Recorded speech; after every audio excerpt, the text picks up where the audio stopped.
오늘은 주님 곁에 가장 가까이, 주님 곁에 가장 가까이 이 제목 가지고요. 우리 함께 말씀을 나눠보겠습니다. 여러분 오늘 본문에 보면요. 이 야고보와 요한이 예수님의 부르심을 받습니다. 자, 이들은 형제죠. 근데 이 형제들은 예수님의 부르심에 단번에 순종하게 됩니다. 배와 아버지를 버려두고요. 예수님을 따라갔다. 이렇게 말합니다. 예수님의 공생의 사역에 아주 기쁜 마음으로, 적극적인 마음으로 동참을 했던 것입니다. 자, 이 중에서 이 요한은 매우 특별한 모습을 보여줬습니다. 자, 그래서 오늘은요, 이 요한의 모습을 우리가 살펴볼 것입니다. 이 요한의 모습을 통해서 오늘 우리는 많은 귀감과 영적인 도전을 받게 됩니다. 그래서 오늘 요한의 이 진면목을 살펴보도록 하겠습니다. 우리 몇 가지 중요한 포인트들을 짚어볼 텐데, 우리 함께 말씀을 나눌 때에 여러분 각자에게 주시는 하늘의 음성과 깨달음이 있게 되시기를, 또 순종함이 있게 되시기를 우리 주님의 이름으로 간절히 축원하겠습니다. 우리 먼저 첫 번째 한번 보겠습니다. 다 같이 한번 읽어볼까요? 우리 시작. 요한은 예수님께 깊은 신뢰를 받은 제자였습니다. 그렇습니다, 여러분. 이 사도 요한은요, 예수님이 가장 아끼는 제자 중에 하나였습니다. 저와 여러분들도요, 이렇게 요한처럼 예수님이 아끼는 사람들이 되시기를 주님의 이름으로 간절히 축원하겠습니다. 예수님이 보실 때 믿을 만한 사람이 되어야 한다는 것입니다.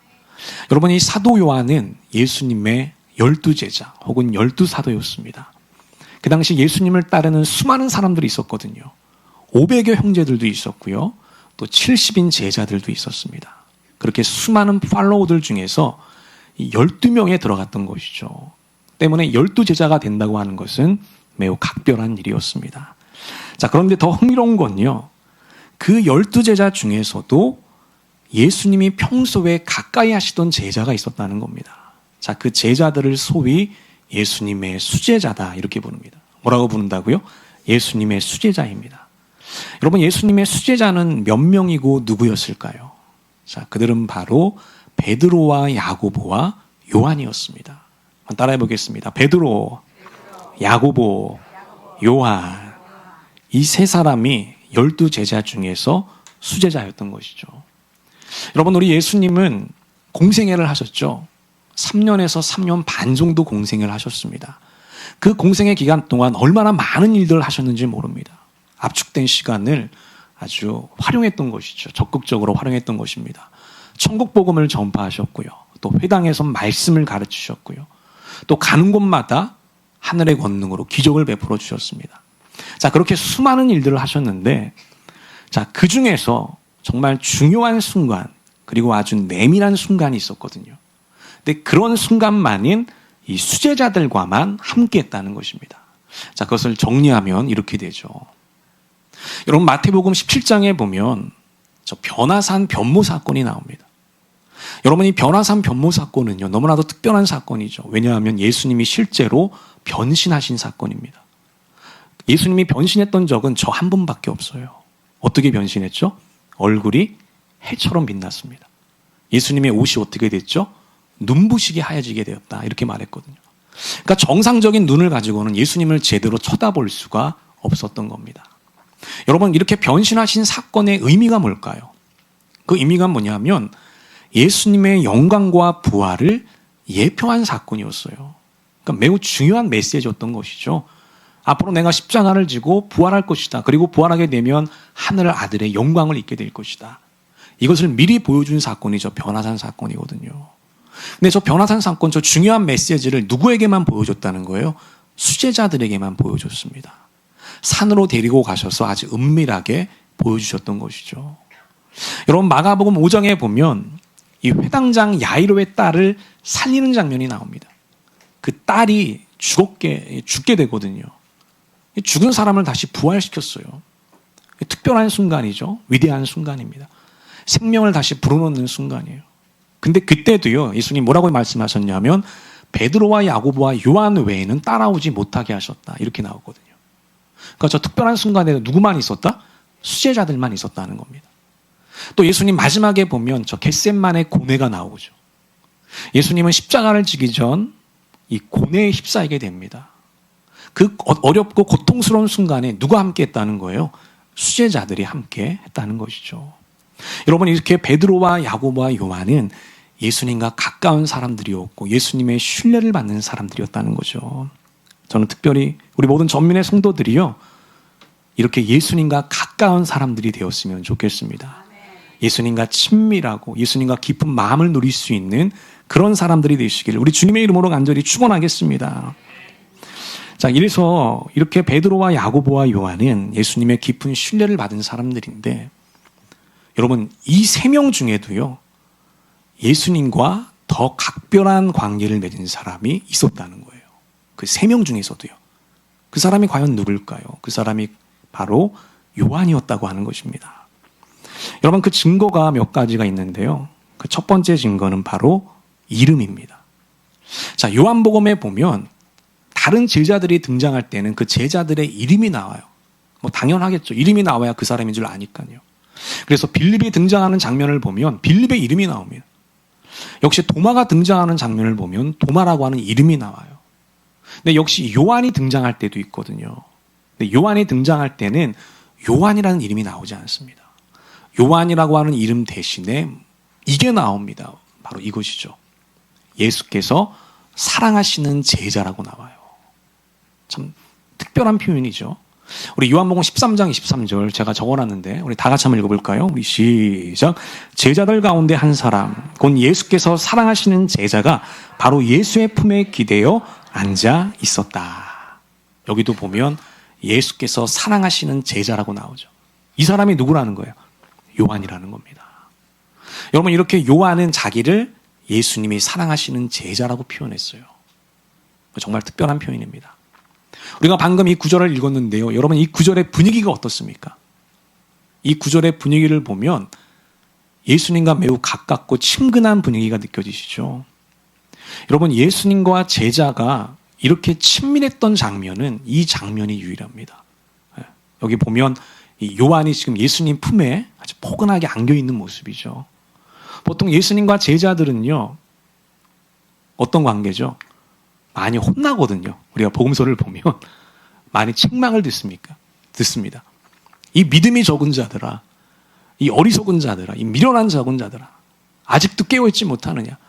주로 이런 책망을 들었는데, 이 예수님과 제자가 아주 이렇게 친근한 장면을 연출하고 있는 장면은 이 장면이 유일하다고 하는 것입니다. 여러분, 그래서 이렇게 요한은 예수님과 아주 내밀한 사이였다는 것을 알게 됩니다.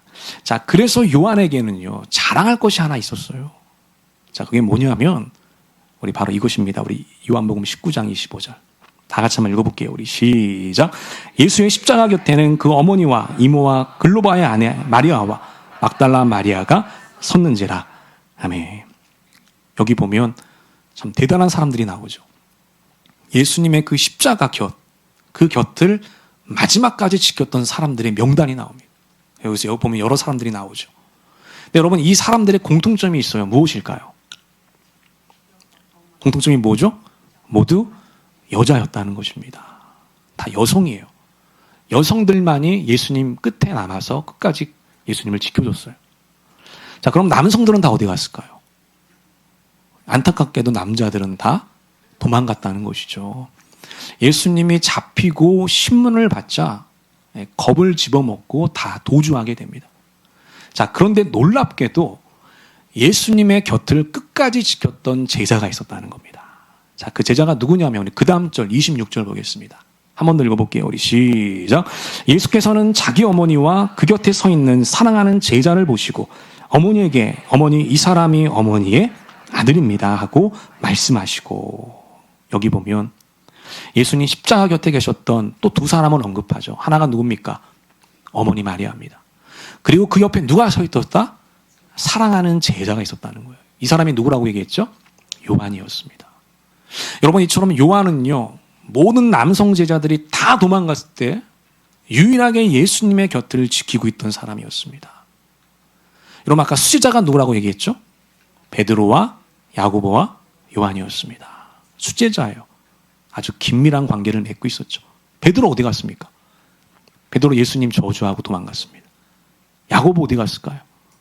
분위기에 따라 같이 도망갔습니다. 여러분, 요한만이 남아서 예수님을 지켜주었던 것이죠. 자, 그래서 놀라운 일이 벌어지는데 뭐냐면 예수님께서 요한에게 자기의 장자의 역할을 넘겨주게 됩니다. 오늘 이 말씀에 보면은 어머니의 마리아에게 뭐라고 얘기합니까? 어머니, 이 사람이 이제부터 어머니의 아들입니다. 이렇게 얘기하거든요. 여러분, 예수님이 죽으시면 십자가에서 죽으시고 이제 아들의 역할을 감당하지 못하죠. 물론 부활하시겠지만 부활하신 다음에는 아들이 아니라 인류의 메시아로 부활하시는 거죠. 어머니를 돌볼 수가 없습니다. 그래서 그 장자의 역할과 책임을 누구에게 맡겼다는 거예요? 요한에게 맡겼다는 것이죠. 그래서 우리가 교회사 전승을 보면은요, 이때부터 이 사도 요한은 어머니 마리아를 모시고 평생을 살아가게 됩니다. 여러분, 요한이 이런 특권을 누릴 수 있었던 것은 바로 사도 요한이 예수님의 아주 깊은 신뢰를 받은 사람이었기 때문입니다. 저는 우리 모든 전민의 성도들이요, 이렇게 예수님과 더 가까운 사람들이 되시기를 우리 주님의 이름으로 간절히 축원하겠습니다. 여러분, 똑같은 제자지만, 똑같은 신앙인이지만, 똑같은 그리스도인이지만 요한처럼 이렇게 또 예수님과 가깝고 친밀한 사람들이 되었으면 좋겠습니다. 여러분, 그 가까움 속에서 그때 진정한 사랑과 용기가 나오는 것이거든요. 여러분, 왜 요한이라고 도망치고 싶은 생각이 없었겠습니까? 왜 목숨이 아깝지 않았겠습니까? 그럼에도 불구하고 예수님과 아주 내밀한 사이였기 때문에 거기에서 용기가 나오는 것이거든요. 그래서 여러분, 이런 말이 있습니다. 한번 따라해 보겠습니다. 가까움의 영성. 한 번 더. 가까움의 영성. 가까우면 가까울수록 깊은 영성이 나온다는 거예요. 저는 우리 모든 전민의 성도들이요, 이렇게 요한처럼 예수님과 아주 내적으로 긴밀하고 내밀한 그런 신앙인들 제자가 되었으면 좋겠습니다. 그런 은혜를 누리시기를 주님의 이름으로 간절히 축원합니다. 그때 우리는 예수님과 함께 이 세상을 변화시키는 거룩한 사도가 될 줄로 믿습니다. 우리 모두가 그렇게 되시기를 주님의 이름으로 간절히 축원하겠습니다. 우리 두 번째 한번 보겠습니다. 두 번째는 이것이죠. 다 같이 읽어보겠습니다. 우리 시작. 요한은 극적으로 변화된 제자였습니다. 여러분, 그렇습니다. 요한은 예수님의 말씀으로 요한의 인생이 아주 드라마틱하게 변하게 됩니다. 그래서 우리의 롤모델이 될 만한 사람이에요. 자, 그러면 요한은 무엇이 변화되었을까요? 자, 첫째로 요한은요, 지성이 변화되었습니다. 뭐가 변화됐다고요? 지성이 변화되었습니다. 여러분, 본래 요한의 직업이 무엇이죠? 오늘 본문에도 나와 있잖아요. 갈릴리 어부였습니다. 자, 그 당시 갈릴리 어부는요, 어떤 신분이었을까요? 계급이 있고 신분이 있는 사회였잖아요. 상층도 아니었고요, 중상층도 아니었고요, 하층민들이었습니다. 기술자였잖아요. 고기를 잡는 기술자였거든요. 그 당시 기술자들은 그렇게 큰 대접을 받지 못했습니다. 때문에 이 요한은 문자를 제대로 배운 적이 없고요, 무엇인가를 학식이 없는 사람이에요. 한마디로 얘기해서 지적인 훈련을 받지 못한 사람입니다. 자, 그런데 이 요한이 예수님을 만나고 지성의 변화를 느끼게 됩니다. 바뀌어지게 돼요. 놀랍게.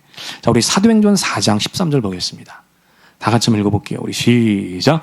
그들은 베드로와 요한이 본래 배운 것이 없는 보잘것없는 사람인 줄 알았는데 이렇게 담대하게 말하는 것을 보고 놀랐다. 여러분, 여기 보면 그들이 나오죠. 근데 그들이 어떻게 했다고요? 놀랐다는 것입니다. 여기 나오는 그들이 누굴까요? 여기 나오는 그들은 바로 유대 종교 지도자들입니다. 여러분, 그 당시 유대 종교 지도자들은요, 어렸을 때부터 엘리트 교육을 받는 사람이에요.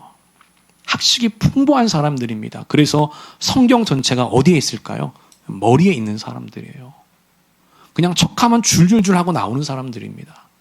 자, 그런데 그런 사람들이 보기에도 이 베드로와 요한의 말을 듣고 어떻게 됐다? 놀랐다는 거예요. 저 놀랐다는 말을 우리가 원어로 보게 되면 감탄했다는 말입니다. 그러니 저 학식 있는 사람들이 듣기에도요, 이 베드로와 요한의 말은 깊이가 있었고 유창했다는 것을 알게 됩니다. 그러니까 베드로와 요한의 지성에 어떤 변화가 있었다는 것을 우리가 알게 됩니다. 자, 그리고 또 하나의 증거가 있어요. 이게 뭐냐면 바로 이것입니다. 사도 요한은 많은 책을 썼다는 것이죠. 우리가 신약성경에 보면 사도 요한이 쓴 책들이 많이 수록이 돼 있죠. 근데 그 중에서 대표적인 게 뭐예요? 요한복음과 요한계시록입니다. 여러분, 우리는 사복음서를 갖고 있죠. 마태, 마가, 누가, 요한복음을 갖고 있습니다. 자, 우리는 이 사복음서를 자주 읽었기 때문에 여러분들이 잘 아실 겁니다. 이 4개의 복음서 중에서 어떤 복음서가 가장 심오한 복음서일까요? 어떤 복음서를 읽을 때 가장 어려움이 다가옵니까? 자, 우리가 제대로 읽었다면 요한복음을 읽을 때 어려움을 많이 느낍니다. 여러분, 이 요한복음은 마태마가 누가와는 좀 결이 다른 복음서예요. 마태마가 누가복음서는 시간 순으로, 연대기 순으로 예수님의 행적을 기록한 책이에요. 그래서 예수님의 탄생과 죽음을 기록했고 그 사이에 있는 예수님의 어록을 기록했습니다. 그것도 시간 순에 맞춰서 기록을 했어요. 그래서 이것을 우리가 공관복음서다, 공통된 관점을 가지고 기록한 복음서다, 이렇게 불러요. 그래서 이 세 복음서를 읽을 때는요, 우리에게 그렇게 큰 어려움이 없습니다. 잘 수용이 돼요. 근데 요한복음은 다르다는 거예요. 요한복음은 시간 순으로 기록된 것도 아니고요, 목적이 딱 하나입니다. 그게 뭐냐면 예수님이 누구인가를 파헤친 책이에요. 예수님의 정체성을 논한 책입니다. 그래서 예수님이 누구누구다라는 말이 참 많이 나와요. 여러분, 그렇기 때문에 어떤 영적인 이 원리가 담겨져 있고요, 아주 심오한 말씀들이 기록이 되어 있습니다. 또 하나의 증거가 이 요한계시록이죠. 여러분, 이 요한계시록은 신약성경에서 가장 복잡하고 어려운 책입니다. 아마 읽어보신 분은 알겠지만 수많은 상징들과 문학적인 기법들이 나오거든요. 근데 그거는 그 당시에 지식인들이 다룰 수 있는 고난도의 테크닉이었습니다. 근데 요한이 그걸 다 이해하고 있었고 자유자재로 구사했다는 거예요. 요한이 당대의 지식인과 견주어 보아도 부족함이 없었던 것이죠. 여러분, 그 당시 어부는 학식이 없는 사람이잖아요. 어떻게 얘기하면 좀 무지한 사람입니다. 거친 사람들이고 투박한 사람일 수 있어요. 근데 그 사람이 예수님을 통해서 이렇게 변화가 되었다는 거예요. 지성적인 변화가 있게 됐다고 하는 것입니다. 여러분, 그 이유가 무엇이라고 얘기했죠? 바로 예수님과 함께 하면서 그 예수님의 말씀을 통해서 변화가 됐던 것이에요. 그래서 시편 우리 19편 7절에 보면 이렇게 말합니다. 다 같이 한번 읽어보겠습니다. 우리 시작. 여호와의 율법은 완전하여 영혼을 소성시키며 여호와의 증거는 확실하여 우둔한 자를 지혜롭게 하며. 아멘. 여기 보면 여호와의 율법과 증거라고 나오죠. 이게 뭡니까? 이게 한마디로 하나님의 말씀이거든요. 근데 그 하나님의 말씀은 영혼을 소성시킨다는 겁니다. 여러분, 이 소성의 뜻이 뭐죠? 어려운 한자지만 이 뜻이 뭐냐면 깨운다는 뜻이에요. 뜻이 뭐라고요? 깨운다는 뜻입니다. 하나님의 말씀은 우리의 영혼을 깨운다는 거죠. 우리의 잠자고 있는 영혼을 깨우는 것입니다. 우리의 미련한 영혼을 깨우는 것이죠. 우리의 어리석은 영혼을 깨우는 것입니다. 그래서 우리의 영혼을 어떻게 해준다? 지혜롭게 해준다는 거예요. 우둔한 자를 지혜로운 자로 바꿔준다는 거예요. 명철한 자로 바꿔준다는 것입니다. 이게 바로 하나님 말씀의 능력인 거예요. 예수님 말씀의 능력인 것입니다. 여러분, 예수님 말씀은 어제나 오늘이나 영원토록 동일합니다. 여러분, 믿습니까? 한 번 더 따라 보겠습니다. 주님의 말씀은 어제나 오늘이나 동일합니다. 오늘 우리 심령 안에, 우리 삶 가운데 예수님의 말씀이 가득하다면 요한이 변화됐던 것처럼 오늘 우리도, 우리의 지성도 우리의 인식도 더 크게 변화되고 확장될 줄로 믿습니다. 하나님은 여러분들의 변화된 지성을 사용하실 것입니다. 여러분들의 인생을 더 확장시켜 주실 것입니다. 그런 은혜가 있게 되시기를 우리 주님의 이름으로 간절히 축원하겠습니다. 말씀을 붙잡아야 한다는 것입니다. 자, 또 하나 요한의 변화됐던 것이 있죠. 그게 뭐냐면 바로 요한의 성품이었습니다. 요한의 뭐라고요? 성품이었습니다. 여러분, 사도 요한의 별명이 있습니다. 성경엔 나오지 않지만 우리가 교회사를 보게 되면 사도 요한의 별명이 있어요. 그 별명이 뭐냐면 사랑의 사도입니다. 무슨 사도라고요? 사랑의 사도거든요. 왜 이런 별명이 붙였던 걸까요? 바로 사랑을 강조하고 사랑을 실천하는 사람이었기 때문이죠. 사도 요한은 죽기 전에 3가지 가르침을 남겼습니다. 제자들이 요한에게 부탁합니다. 스승님, 돌아가시기 전에 우리들에게 3가지 가르침을 남겨주십시오. 자, 그러자 사도 요한이 이렇게 얘기합니다. 첫 번째는 서로 사랑하라는 것이다. 그리고 2번째는 서로 사랑하라는 것이다. 마지막 3번째는 서로 사랑하라는 것이다. 이렇게 사랑을 강조했습니다. 그래서 실제로 요한이 쓴 책에도 보면 이 사랑이 강조되어 있어요. 정리해보면 이렇습니다. 자, 우리 한번 다 같이 읽어볼까요? 1번. 우리 시작. 우리는 서로 사랑할지니 이는 너희가 처음부터 들은 소식이라. 서로 사랑하라고 얘기하죠. 2번 읽어보겠습니다. 시작. 그 형제를 미워하는 자마다 살인하는 자니 살인하는 자마다 영생의 구석에 거하지 아니하는 것을 너희가 아는 바라. 미워하지 말라는 거죠. 미움 있는 자는 살인자와 진배 없다는 거예요. 미워하지 말고 사랑하라는 겁니다. 세 번째 읽어보겠습니다. 시작. 자녀들아 우리가 말과 혀로만 사랑하지 말고 행함과 진실함으로 하자. 우리는 말과 혀로 사랑을 남발하죠. 그게 아니라 진짜 행함과 진실함으로 사랑하자. 이렇게 사도 요한이 가르치고 있습니다. 이렇게 사도 요한은 사랑을 강조했던 사람이에요. 자, 근데 놀라운 점이 있습니다. 그게 뭐냐면 본래 사도 요한은 그런 사람이 아니었다는 거예요. 여러분 우리가 주변에도 보면 천성적으로 겸손하고 온유한 사람이 있죠. 부드러운 사람이 있습니다. 그런 사람이 사랑을 강조하면 그 사람의 모습을 통해서 우리가 설득이 되죠. 자, 그런데 본래 요한은요, 사도 요한은 그런 사람이 아니었다는 거예요. 정반대의 사람이었다는 거예요. 놀라운 기적이 일어났던 것이죠. 사도 요한이 어떤 사람이었느냐? 성경은 이렇게 얘기합니다. 우리 누가복음 9장 54절 다 같이 읽어볼게요. 우리 시작.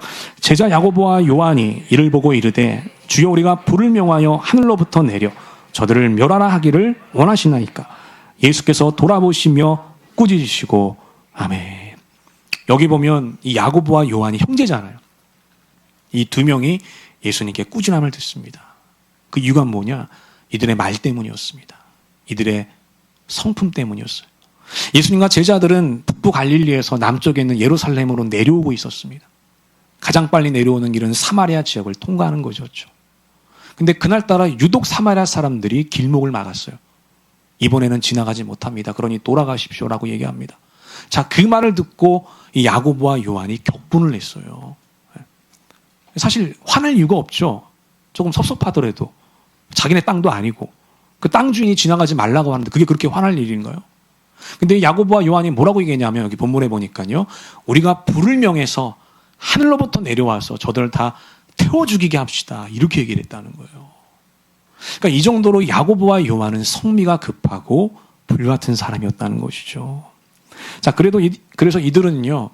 평소에도 이렇게 거칠었기 때문에 이들에게 붙여준 별명이 있었습니다. 그 별명이 성경에 나와요. 그 별명이 뭐냐면 보아너게였습니다. 한번 따라해 보겠습니다. 보아너게. 한 번 더 보아너게. 이것은 아람어입니다. 뜻이 뭐냐면 우레의 아들이라는 뜻이에요. 우레의 아들. 우레가 뭡니까? 천둥이잖아요. 그러니까 이들의 모습이 댐댐이가 어떤지를 유추해 볼 수 있는 별명이죠. 굉장히 다혈질적이고 불같은 사람이었다는 거예요. 근데 여러분 이랬던 요한에게요 기적이 일어났다는 거예요. 이 우리의 아들이 뭘로 바뀌게 됐다는 거예요? 사랑의 사도로 바뀌어지게 됐다고 하는 것입니다. 여러분 저는 우리 모든 전민의 성도들도요 하나님의 이 사랑과 말씀으로 여러분 안에 그 진정한 변화가 있게 되시기를 우리 주님의 이름으로 간절히 축원하겠습니다. 여러분 신앙생활이라는 것이 무엇이겠습니까? 예수님과 관계를 맺고 살아간다는 것이 무엇이겠습니까? 우리가 바뀌어지는 것이거든요. 우리가 변화되어 있는 것이거든요. 하나님의 은혜를 경험하게 되는 것이거든요. 그 요한의 그 굳었던 마음, 그 강팍했던 마음이요. 부드럽고 온화한 마음으로, 사랑의 마음으로 달라지게 됐던 것이죠.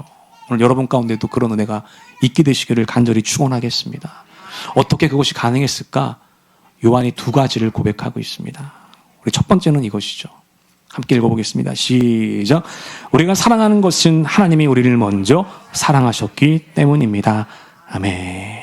자, 우리가 사랑하는 것, 우리가 이렇게 사랑하는 사람이 된 것, 그 이유는 뭐라고요? 하나님이 먼저 우리를 사랑했기 때문이에요. 사랑을 먼저 경험했기 때문에 우리가 사랑할 수 있다라고 얘기합니다. 그러니까 요한이 변화됐던 것은 뭐냐? 하나님의 사랑을 충분히 경험했기 때문이에요. 아까 요한은 자기를 뭐라고 표현했죠? 예수님께 사랑받는 제자라고 표현했습니다. 예수님께 너무나 많은 사랑을 받은 거예요. 역시 하나님의 사랑도 받았죠. 여러분 그 하나님의 사랑이 요한의 그 강팍함과 그 불같은 성미를 부드럽게 변화시켰던 거예요. 마음의 쓴뿌리와 그 상처를 치유해 주었던 것입니다. 여러분 이처럼 하나님의 사랑, 예수님의 사랑에 능력이 있습니다. 우리의 굳은 마음을 치료하는 능력이 있어요. 우리의 공허함을 치료하는 능력이 있습니다. 우리의 강팍하고 우리의 굳은 성미를 바뀌어주게 하는 능력이 있다는 것이에요. 이런 하나님의 사랑으로 충만케 되기를 주님의 이름으로 간절히 축원하겠습니다. 또 하나 고백합니다. 우리 요한일서 2장 5절. 한 번 더 읽어볼게요. 우리 시작. 그러나 누구든지 하나님의 말씀을 지키면 그 사람 속에서는 하나님께 대한 사랑이 참으로 완성됩니다. 아멘. 이번엔 요한이 말씀을 얘기하죠. 말씀을 지키면, 다시 말해 말씀을 붙잡으면 그 사람 속에서 사랑이 완성된다는 거예요. 이렇게 요한은 예수님의 말씀을 통해서 온전한 변화를 경험하게 되었던 것입니다. 저는 우리 모든 전민의 성도들이 요한이 경험했던 이 놀라운 은혜를 동일하게 경험하게 되기를 우리 주님의 이름으로 간절히 축원하겠습니다. 하나님의 사랑으로 여러분 안에 있는 그 약점과 그 굳은 마음, 그 불같은 성미, 하나님 보실 때 합당하지 못한 모습들, 그것들이 치유되고 또 회복되고 온전케 되기를 주님의 이름으로 간절히 축원하겠습니다. 하나님의 말씀으로 여러분 안에 있는 그 하나님의 사랑이 완성을 향해 나가게 되기를 주님의 이름으로 간절히 축원하겠습니다. 우리가 그렇게 될 때 우리는 하나님 손에 붙잡혀서요, 예수님과 함께 이 세상을 변화시키는 거룩한 사도, 사랑의 사도가 될 줄로 믿습니다. 새롭게 시작하는 이번 한 주 그런 제자의 모습으로 살아가게 되시기를 우리 주님의 이름으로 간절히 기도하고 축원하겠습니다. 아멘. 우리 기도하겠습니다. 하나님 아버지, 오늘도 예배와 말씀을